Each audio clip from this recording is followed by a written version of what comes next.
The legendary Peterbilt 379, a trucking icon. The Peterbilt 379 isn't just a truck, it's a legend. Built between 1987 and 2007, it remains one of the most iconic semi-trucks ever made.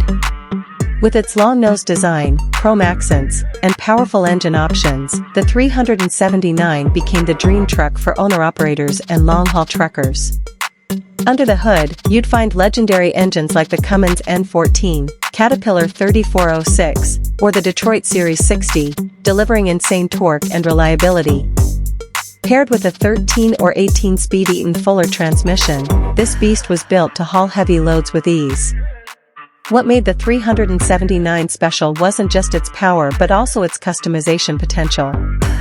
Whether it's stretched frames, custom paint jobs, or massive stacks, truckers loved making their 379 stand out. Even after production ended, its successor, the Peterbilt 389, kept the spirit alive.